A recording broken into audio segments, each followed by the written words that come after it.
बोर्डची जर्नी तुझी कशी होती? तुझं कॉलेज कोणतं होतं?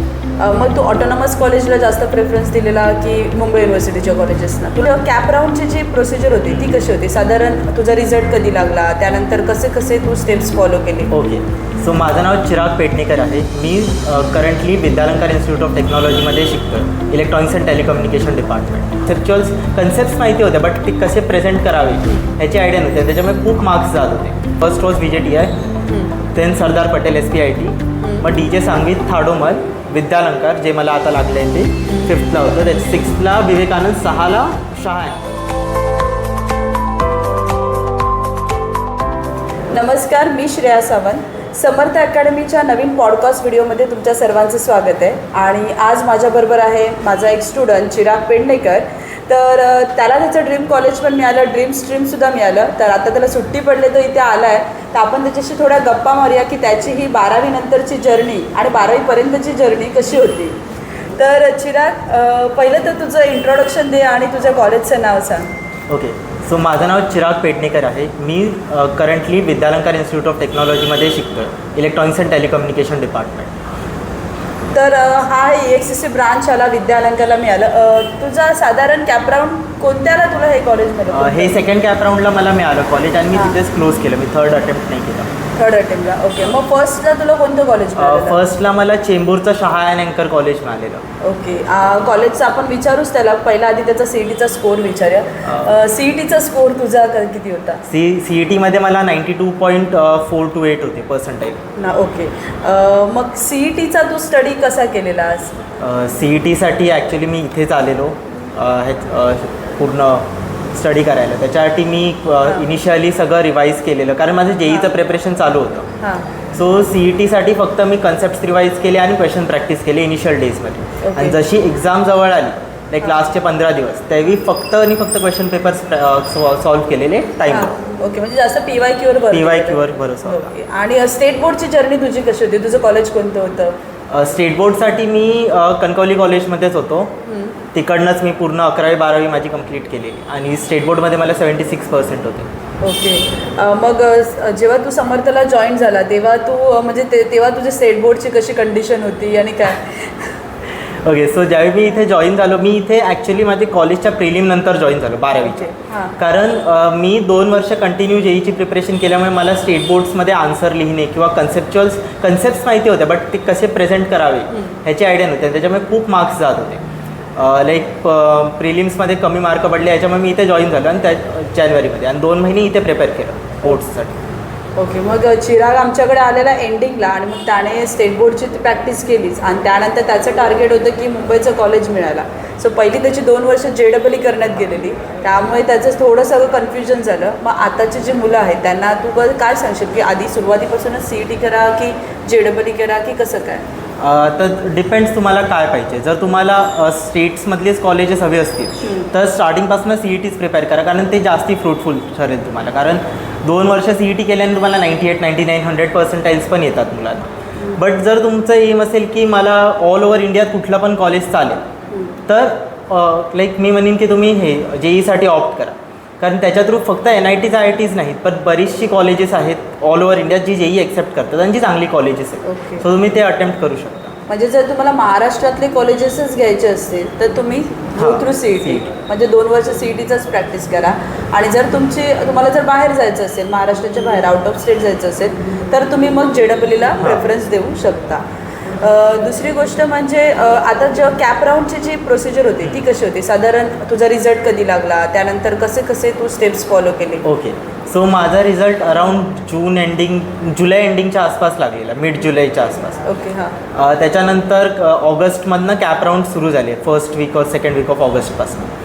त्याच्यात लाईक फर्स्ट कॅप राऊंडमध्ये मी अराऊंड 12 to 15 कॉलेजेस भरलेली. लाईक त्याच्यातले फक्त 7-8च कॉलेजेस होती, पण वेगवेगळ्या ह्याच्यात थ्रू भरलेली.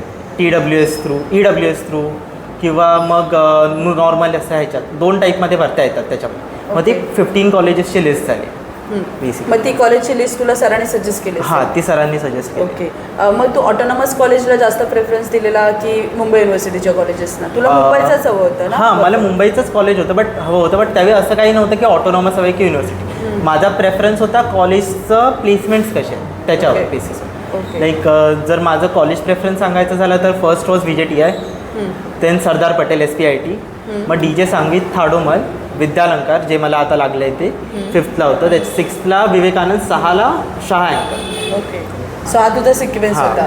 ओके, आणि तुझं पहिल्यापासून फिक्स होतं का तुला EXTC's ब्रांच हां, हो. घ्यायची होती? ओके, मग ते लाईक मी सांगा. फॉर्म भरताना पण पूर्ण EXTC मध्येच भरलं, EXTCच ऑप्ट केलेलं, मी CS किंवा वेगळे असे ब्रांचेस ऑप्ट नव्हते केले. ओके, मग आता तुला कॉलेज मिळालं ते ऑटोनॉमसच असेल. हो. मग कॉलेजला गेल्यानंतर आता कॉलेज लागेपर्यंत जो जर्नी होता, टाईम होता कॅपराऊंड, त्यामध्ये तू काय केलंस?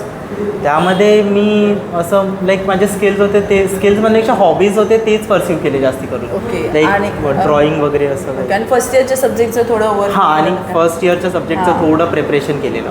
कारण हा आमच्याकडे यायचा BEEचे, हो. माझ्याकडे स्पेशली BEEचे क्लासेस करायला, सरांकडे आणि सरांकडे M1चा क्लास करायला. मग M1 BEE हे सब्जेक्ट कॉमन असतात मुंबई युनिव्हर्सिटीच्या फर्स्ट इयरला सब्जेक्टला.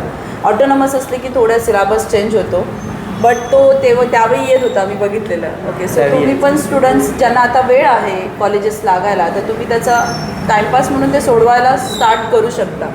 आता हां. जेव्हा तू मुंबईला गेलास, इथून फर्स्ट टाइमच बाहेर गेला असशील, तर त्यावेळी तू कसं ॲडॅप्ट केलंस कॉलेजेस, म्हणजे सगळंच की तिकडे फ्रेंड्स तुझे डिफरंट असतील, राहायचं हां. खायचं, ते कसं काय तू मॅनेज केलं? आता अडॅप्ट केलं म्हणजे आता मी जॉईन झालो त्यावेळी लाईक कोणच ओळखीचं नव्हतं. इनिशियली ज्यावेळी ॲडमिशन्स घेतले कॉलेज थ्रूच जास्त ओळख झाली, कारण कॉलेजेसने ग्रुप्स बनवलेले जे बाहेरून आलेले ना, हां. त्याच्यात कॉलेजने लाईक व्हॉट्सॲप ग्रुप बनवलेला की तुम्हाला जर राहायचं असेल तर कॉन्टॅक्ट करायला एक हाऊसिंगसाठी ग्रुप होता. ओके. सो त्याच्या थ्रू मुलांची जास्ती ओळख हां.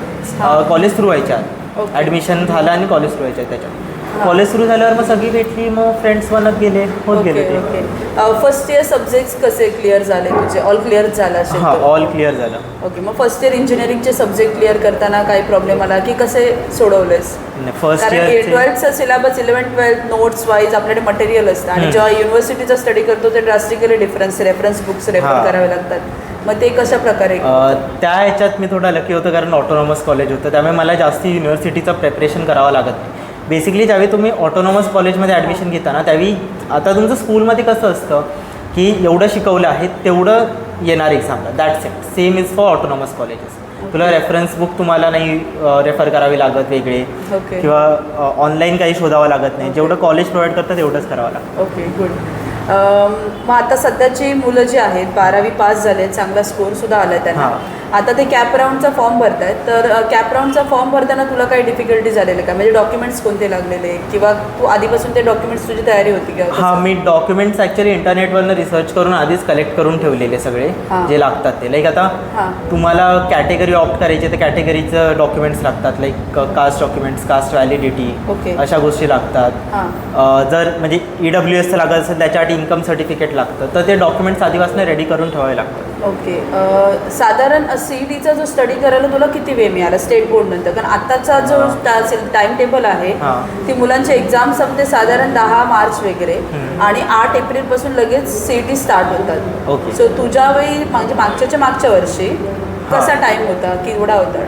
लाईक आमच्या वेळी असं झालं की CET थोडी डिले होती. ओके. सो मला लाईक 1.5 to 2 months मिळालेले. ओके. 1.5 तरी कन्फर्म मिळालेला मला. म्हणजे तुझं मेमध्ये शिफ्ट असेल? हां, माझी 16 मेला शिफ्ट.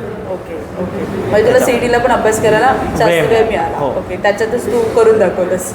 ओके, आता ही जी कॉलेजची जर्नी आहे, म्हणजे त्याच्यात कल्चरल ॲक्टिव्हिटीज कशा असतात, तिथे तुझे स्किल्स डेव्हलप झाले, हो. पण आता इकडनं जे रुरल एरियातून मुलं तिथे जातात, तर त्यांनी आता इथे कोणते स्किल्स डेव्हलप केले पाहिजे, म्हणजे त्या मुलांबाबत ते अडॅप्ट होतील. तू पहिल्यापासूनच कॉन्व्हेंटचा स्टुडंट असल्यामुळे किंवा तुला ते इंग्लिश वगैरे बोलायला काही प्रॉब्लेम झाला नसेल, बट जे अदर बॅकग्राऊंडमधून येतात, गावातून येतात, तेव्हा जेव्हा ते मिक्स होतात, तर त्यांना आता इथे ह्या स्टेजला काय तयारी करून घेतली म्हणजे अपार्ट फ्रॉम स्टडीज? मी म्हणेन कम्युनिकेशन स्किल्स. लाईक जेवढ्या लोकांशी बोलताय तेवढ्या लोकांशी बोला. ओके. घाबरू नका की लाईक जज करेल समोरचा मला, काय करेल, दिसतोय माणूस, लाईक बोलायचं आहे बोला. ओके. कारण मेजॉरिटी ऑफ स्टुडंट्स जातात बाहेर आणि मग घाबरतात की मी म्हणजे सिनियर्सशी बोललं पाहिजे की नाही, काय सीन आहे असं. तर ते करू नका, कम्युनिकेशन स्किल्सवर फोकस करा. ओके. सो कम्युनिकेशन स्किल तुम्हाला प्रत्येकाने डेव्हलप केलं पाहिजे. स्टेज डेअरिंग पण लागत असेलच. स्टेज डेअरिंग पण. कारण जेव्हा आपण मोठमोठ्या इन्स्टिट्यूटमध्ये जातो त्यावेळी इव्हेंट्स असतात. फर्स्ट इयरला नाही पण सेकंड इयरला सगळी जबाबदारी त्या स्टुडंट्सवरच असते की त्यांनीच तो इव्हेंट ऑर्गनाईज करायचा असतो. मग त्यावेळी सगळ्या स्टुडंट्सशी बोलणं, टीचर्सशी बोलणं, सिनियरशी बोलणं, प्रोफेसरशी बोलणं, असे वेगवेगळ्या स्टेप्सशी आपल्याला बोलावं लागतं. मग त्यामुळे आपल्याला स्पोकन इंग्लिशबरोबर अदर जे आहेत स्टेज डेअरिंग किंवा कम्युनिकेशन स्किल यामध्ये आपल्याला इम्प्रूव्हमेंट करावी लागेल. बरोबर. हो. तर आता मी इथेच थांबते. तुझी अशी जर्नी चालत राहू दे. So wish you good luck for your next future आणि नक्कीच तुला प्लेसमेंटमधून सुद्धा जॉब मिळेलच. Yes ma'am. थँक्यू. थँक्यू.